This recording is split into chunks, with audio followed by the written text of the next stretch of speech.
Lectura del Santo Evangelio según San Juan. En aquel tiempo dijo Jesús a sus discípulos: si me amáis, guardaréis mis mandamientos. Y yo le pediré al Padre que os dé otro Paráclito, que esté siempre con vosotros, el Espíritu de la verdad. El mundo no puede recibirlo porque no lo ve ni lo conoce. Vosotros, en cambio, lo conocéis, porque mora con vosotros y está en vosotros. No os dejaré huérfanos, y volveré a vosotros. Dentro de poco el mundo no me verá, pero vosotros me veréis y viviréis, porque sigo viviendo. Entonces sabréis que yo estoy en mi Padre, y vosotros en mí, y yo en vosotros. El que acepta mis mandamientos y los guarda, ese me ama. Y el que me ama será amado por mi Padre, y yo también lo amaré y me manifestaré a él. Palabra del Señor.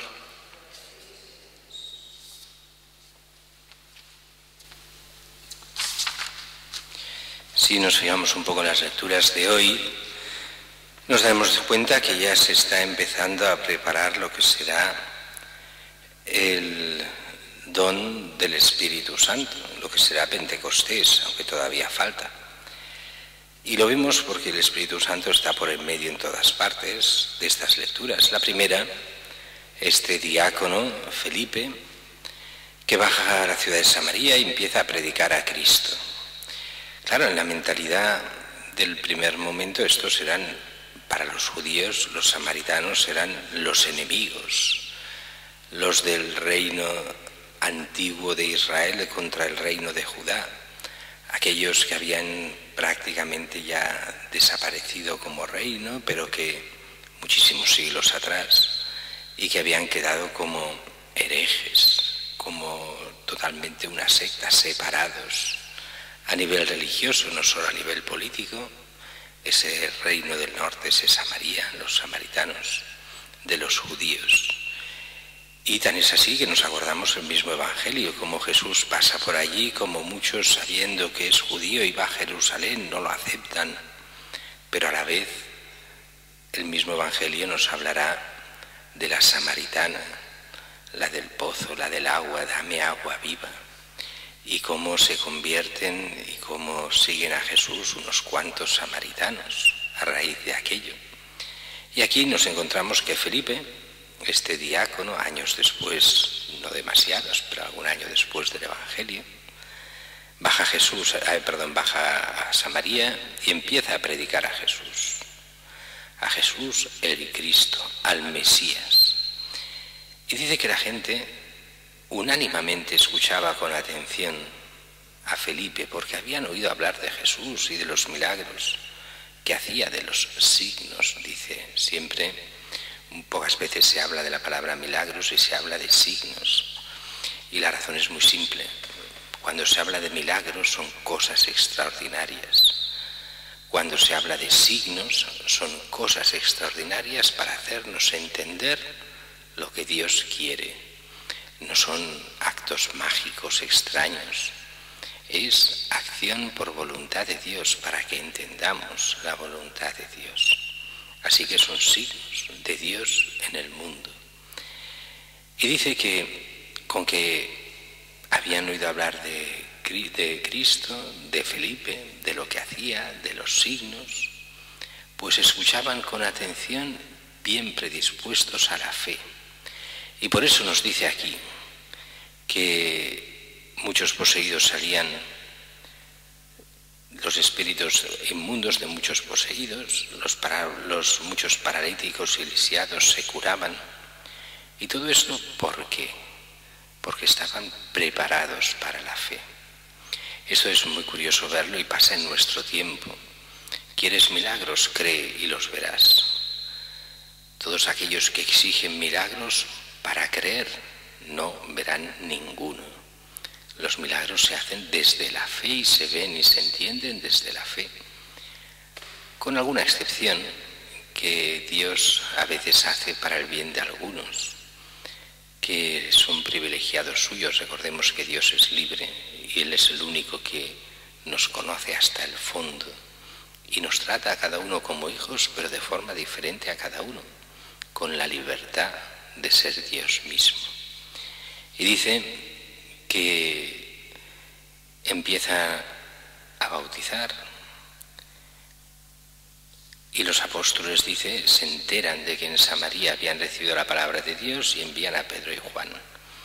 Claro, estaban bautizados, el diácono bautiza, pero lo que no hacen es dar el don del Espíritu Santo, lo que llamamos la confirmación. Así que envían a los apóstoles para confirmarlos en la fe, para darlos el don del Espíritu Santo, lo que en España llamamos confirmación, lo que en los demás países se llaman la crismación, el don del Espíritu, el don del Espíritu Santo que celebraremos, decimos, en nada, ya en poco. Y dice que les imponen las manos, recibían el Espíritu Santo. Y esa imposición de manos, ese recibir el Espíritu Santo, que es condición necesaria del cristiano de verdad. A mí me preocupan mucho todos aquellos cristianos que no han recibido el Espíritu Santo. ¿Cómo vivirán en cristiano? Claro, aquí habrían como dos puntos. Primero, que el cristiano viva en gracia de Dios. Si no vive en gracia de Dios, ¿se le puede llamar cristiano? Sobre el papel, sí. Pero el cristiano es aquel que vive la gracia de Dios. Si no vive la gracia de Dios, aunque sobre el papel le llamamos cristiano, de hecho es como si no lo fuera. Es como un hijo que reniega del padre. Si reniegas de tu padre, te puedes llamar hijo de tu padre. Para él no, porque ha renegado del padre. Por eso, primero, vivir en gracia de Dios todos los cristianos. Segundo, aprovechar el don del Espíritu Santo, recibirlo, sobre todo aquellos que no lo han recibido. ¿Cómo vivirán la fe? ¿Cómo vivirán en el mundo difícil de hoy si no tienen el don del Espíritu Santo? Y son tantos los que se dicen cristianos que no han recibido el sacramento de la confirmación, que no han recibido el Espíritu Santo, que viven sin la plenitud de lo que es la vida cristiana, y es necesario el Espíritu Santo para vivir en cristiano.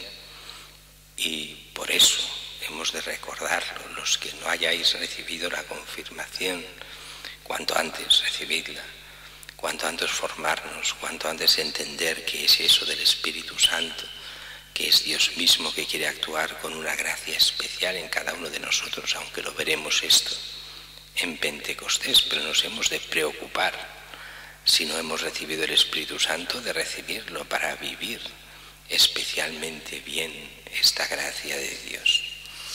Y después ya el Evangelio de hoy, que nos habla de una forma un poco extraña, y es que el Evangelio de Juan está aquí como respondiendo a una pregunta que se hace y que hacían los apóstoles a Jesús: ¿por qué te revelas a nosotros y no al mundo? Y entonces aquí hay una respuesta, aunque esta la hace antes, pero esta respuesta es clara. Si me amáis, guardaréis mis mandamientos. O sea, el que me ama guarda los mandamientos. El que no ama a Cristo no guarda los mandamientos. Y lo primero es amar a Cristo, seguir los mandamientos de Cristo, hacerse discípulo suyo. Y mientras se hace eso, entonces si Dios se revela, Cristo se revela a cada uno de nosotros. Por eso lo primero está en interesarse, en seguirlo, en buscarlo, en amarlo, y entonces se revela el Señor. Cuando la gente dice, no, primero que se me revele y después ya veremos lo que hago, no hay nada que hacer. Entonces Dios queda lejos del hombre. Lo primero es buscarlo, buscar el bien, la verdad, el Señor. Y entonces Él se irá revelando. Es la experiencia de todos los cristianos. Cuando más buscas al Señor, más el Señor se revela. Cuando menos buscas al Señor, más lejos queda. Y aquí nos vuelve a decir: yo le pediré al Padre que os dé otro paráclito, otro defensor, que esté siempre con vosotros, el Espíritu de la verdad. El mundo no puede recibirlo porque no lo conoce. Y nos vuelve a hablar de este Espíritu Santo que el Señor nos manda de Pentecostés, del que hará que la Iglesia vaya adelante, el que está presente en su Iglesia si le dejamos, el que en medio de todas las dificultades hace que la Iglesia vaya adelante. Pero todo eso lo veremos más adelante, cuando llegue Pentecostés, el gran don del Espíritu Santo para toda la Iglesia.